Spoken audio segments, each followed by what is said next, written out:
सर्वांना श्री स्वामी समर्थ. जरा आवाज इन्व्हॉल्व करा, कारण माझा घसा बसलेला आहे. इथं 2 वाट्या मी ज्वारीचं पीठ घेतले, 1 वाटी गव्हाचं पीठ घेतले आणि 1 वाटी डाळीचं पीठ घेतले आणि तांदळाचं पीठ अर्धी वाटी घेतले. आज आपण बघणार आहे खमंग असं थालीपीठ.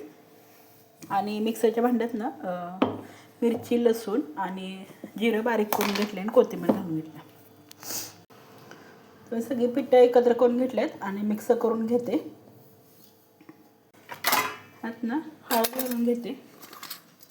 1-2 चमचे मी हळद घातलेले आणि गरम मसाला 2 चमचे घालणार आहे, कारण जिरे पावडर मी मिक्स ह्याच्यातच घालून घेतली होती. थोडासा हिंग घालायचा आणि चवीनुसार मीठ घालून घेते. आणि मिक्सर भांडी वाटण केलेलं ते घालून घेते. आणि कच्चं तेल ना 1-2 चमचे घालायचे, कारण धपाटे असे मऊ होतात. आणि तुम्हाला कांदा पण घालायचा असला तर घालू शकता. ते मळून घेते सगळे.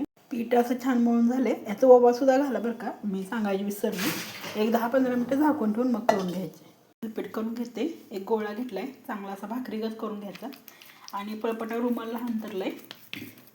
छान असं पातळ हे करून घ्यायचं. पिठाचं प्रमाणात घातली ना योग्य, की चांगले थालीपीठ पातळ असे होतात.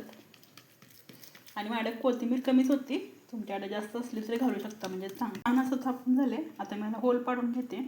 खाली ह्याच्यात पळपटाला आहे ना तेव्हाच होल पाडायचे, कारण तव्यात घातलं का नाही ते भाजते आपल्याला.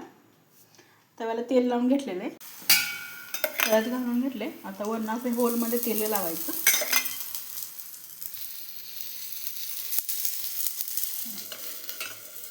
सर्वजण जेवण कराय. थालीपीठ, दही आणि उसळ. सर्वांना श्री स्वामी समर्थ.